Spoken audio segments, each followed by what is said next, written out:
Hi, and welcome to Living and Learning. I'm Karen Kugel, your host, and in this episode we're going to talk about study skills, or more broadly, how you could learn more effectively, right? And why is that really important to you in the first place? It's important to you because ultimately you are responsible for what you know. You really can't go back and blame your fifth grade algebra teacher for the fact that you don't know how to do percentages when you're working in the workforce, when you're in your 20s. It really doesn't matter, and no one cares. And the other important point is that with the internet now, there is so much information out there, so much of it can be accessed, that for better or for worse, no one really cares. They'll just say to you, well, why didn't you look it up? Why didn't you Google it? So there really are no excuses. So the sooner that you have in your mind set that you're going to learn effectively, that you're going to take responsible for your own destiny as a learner, and consider that a lifelong project for yourself, the better. Okay, so I've pulled together for you 10 techniques. Now, actually, there are hundreds of them out there, but these are the ones that I think have been most useful for me personally and with the other students and clients that I've worked with. So I want to share them with you today. So let's just get right into it. Okay, so number one is to be an active learner. Now, what does that really mean, to be an active learner, right? Does that mean ride an exercise bike while you're reviewing your notes? Not exactly. What it means is to truly engage with the material that you have in front of you. So let's say that it's a subject area that you're not wild about. And you say to yourself, well, how could I be an active learner? I really don't care about this, Karen. So let's take something that you do like. In fact, you already are an active learner in the subject areas and the topics that you care about. So let's say it's basketball, right? When it comes to basketball, you play it, you read about it, you listen to ESPN reports about it, you text your friends about game scores, okay? You are an active learner when it comes to that subject matter. So now if you can think about applying those same ways of being active and learning that subject matter with something that you're perhaps not as crazy about learning, let's say it's physics, if you can blend them together, then that may be a way of upping the chances that you're going to master that material. So let's give you some motivational techniques for that. I have 4 of them for you. 4, yes, 4. Okay, so all right, number 1 is that blending technique, right? Let's say you love basketball and you need to learn physics, right? Think about acceleration, forces. Think about how you can apply things that might be happening on a basketball court to some of the rules of physics. That's one example, okay? Another example is dedication. Maybe there's a mentor or a teacher or some family member in your life that really cares about you. So as a form of motivation to get you through the tough parts that you have in learning something, you dedicate the results, maybe it's a test score or a performance of some sort, to them, okay? A third thing that you can do is reward yourself. Now, some people are really great at rewarding themselves for things, right? But other times we go through you jump through one hoop and another in sequence, and we don't really take time to reflect on the fact that, hey, that was a big deal. We deserve some reward for that. Or on the other side, where I work with students who perhaps have to study for the SATs or the graduate record exams or whatever kind of exam, big exam they have coming up. And it's hard for them to focus and put the dedication and the time into it, right? So I'll ask them, I'll say, well, what would make you work harder?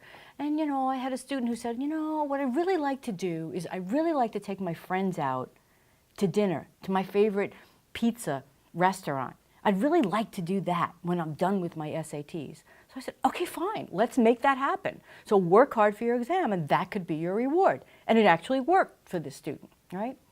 Another technique, this is the 4th one for motivating yourself, is what I call the challenge technique. Maybe there's somebody in your life who, in a negative way, would say, you'll never be an actor, or you'll never be good at math, whatever that happens to be. In a sense, what you can say is, oh yeah, you think so? I'll prove you wrong. And in many ways, you'll be proving yourself that you can actually accomplish what you're setting out to do. So those are just some of the techniques for motivating yourself to be a more active and engaged learner, okay? Number two, the second technique that I think is important to keep in mind is to be a critic. Go critical. Be a critical thinker. And by that I mean be like a detective or an investigative reporter where you're asking about the who, what, when, where, and how, and why people are covering the news in the way that they are. In this time of everything on the internet and everything in social media that can have very conflicting information, how do you know what's really true? You really need to ask yourself these questions in this time of fake news or what we might call alternative facts, right? Ask yourself these questions when you read this. And it's not just important for your studies or the topics and the things you're learning in school, but it's also important for how you live your life and how you make decisions and how you vote, okay? So the third thing to think about is your learning style, right? There are different ways and lots of research that talk about, particularly in neuroscience now, about different ways that we learn. But I'm going to boil it down to some fairly simple, basic things, all right? For the most part, humans are most strongly visual learners. You have 12 cranial nerves. 4 of them are dedicated to the sense of sight, okay? So that tells you something about where our heads are at in terms of visual learning, right? Another way that we learn is auditorily, and some people are very strong in that particular area. Another way, and there's a smaller percentage of people who have this as their best way of learning, are kinesthetic learners. You know, think about your acrobats and your dancers, for example, that can repeat movements that they see once, and they can do it very simply and easily. What you need to know about this is not that you're one or the other, but that when you need to master a topic or a task, and particularly if it's really important to you, that the best thing to do is to combine all 3 of those techniques. So for example, if you're learning Spanish, right, and instead of just memorizing a list of words, write down what those words are in Spanish, post them all over your house if you're naming objects, for example, or pieces of food or menu items, right? And maybe do a role play of, you know, with your siblings or your roommates, and make believe you're at a restaurant. So in other words, bring it to life using the visual, the auditory, and the kinesthetic to bring it all together. And I'm 100% confident that you'll be much more successful as a student when you approach what you need to know in that way, and learning and figuring out what the best ways are for you personally to learn. And be aware that that may change for you over time, and it's also going to be different depending on the subject matter, okay? The 4th thing that you need to do is organize your work and set goals. I'm not going to spend a whole lot of time talking about that because we are going to spend some other episodes on it, but the point is that you can waste a slew of time looking for things when you don't know where they are. And you know this, I know this, we all do. You could be out doing much better and more important things, even having fun, rather than look for things. So whether it's your paperwork or even from a digital perspective, organizing your files in a hierarchical fashion so that you're not wasting time or making mistakes, right? Goals, setting goals, breaking things down into smaller segments, and then rewarding yourself, as I mentioned before, as you finish those will bring you much more success when you're trying to master some material.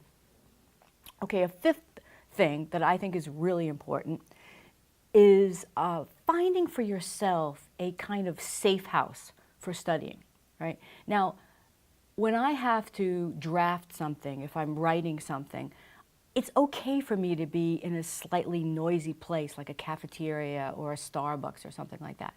But if I have a legal contract to read, or if I'm studying biology or something scientific, I need quiet, I need to concentrate. You're probably the same way too. And maybe that safe house, it could be a library, or it could be a space in your house, or it could be a time and space that you negotiate with someone else that you're going to have. When I was a kid, there were 6 of us living in a 2-family house, but we're all on one floor. And with 4 kids, it was hard to find a place where there was any peace and quiet. So my mom negotiated with one of our neighbors, well, they only had 2 kids, and the house was far quieter, where I would go and do some of my intense studying at my neighbor's house. So be creative about how you create that safe space for yourself, a safe study house, okay? The 6th thing I'm thinking about is using old and new techniques, all right? So note-taking. There's a lot of research, for example, that shows that handwritten notes, that people retain information better when they're writing things out in hand rather than using a keyboard. I would say there's lots of advantages to using a keyboard too. You could share that information, you can organize it better, you can reuse it in many ways, and you can index it. So try doing both, right? Write things out in longhand, review it, put it on the computer, and then be able to share it and use it in a discussion group, just as an example. So experiment with the techniques and the apps that are actually out there. The other thing that's really, really important is staying healthy and fit. There are multiple and well-done scientific studies that show how important it is to be healthy. If you're starving, you're not going to be able to study. And the same thing with fitness. Numerous studies have shown that students who stay physically active tend to do better academically. And at the other end of the spectrum, it even shows that as people age, the more active and engaged they stay, both cognitively and physically and socially, the less inclined they are to have some of the negative effects of aging in their brain and how their brain works. So keep that in mind for the long term, okay? The 8th thing that I think is really important is controlling anxiety. Now, a lot of the techniques that I've already suggested to you, if you follow through with them, if you reward yourself, if you set goals, if you organize, in general, you should have less anxiety as you try to study, because anxiety will definitely interfere with your ability to memorize and to absorb information. But let's say you do all these things, and I've worked with students like this, that it can be straight A students, but when it comes down to studying for a standardized test, like an SAT, for example, they panic. They don't do as well. They don't perform as well on the exam as they do in their day-to-day academic life. And it's surprising in a way that they've never addressed this, and they can be in college and still be in this same situation. I can tell you that there are strategies for doing this. Personally, when I work with students, I like to borrow from sports psychology, the kind of techniques that sports psychologists use for athletes that are going through major performances where they need to focus their attention, calm their bodies down, and relax, and yet at the same time maintain just a certain amount of anxiety to help energize them through whatever event it is that they need to perform in. Some of those same techniques and even mindfulness techniques you can use to help get control of that anxiety, but don't wait until just before the exam, because it usually takes, I'd say, ideally 8 to 10 weeks of constantly working on how you're going to change those behaviors to optimally have them work for you when you have to take that test. Okay, and then the 9th thing is, if you try all these things and you're still not getting the results that you want, don't be afraid to ask for help. Don't be so proud that you won't ask your friend or your teacher or your coach or Google information with some tips on it. Don't wait until the last minute. Get the help that you need. There is an episode that I've done about self-advocacy, and I would say, it's free. Go and take a look at that episode. Get the help that you need, and don't wait, okay? The 10th thing is less of a tip and more of an observation I have with the students that I've worked with, okay? What I have found is that those students that don't give up, that keep trying, maybe they were hoping for an A, but they got a B, or maybe they're hoping to pass and they just barely passed. They don't give up. They keep trying. They experiment. They become critical learners. They try to find something fun. They set up the reward. They don't give up, right? They persevere and they're determined. These are the ones who, over time, will become very successful, not only academically, but in their careers and just with life in general. So I want to just invite you to be that determined and persevering person in the work that you do. So if I had to sum it all up, what's the most important of all these techniques? I would say becoming a critical thinker is the most important one of all, because that will keep you asking the who, what, when, where, how, and why in whatever it is that you need to master. So I'm confident that if you try even one of these techniques, that you will be more successful in how you learn, and I hope also that you'll have more fun in doing it at the same time. So thanks again for listening, and we'll see you next time.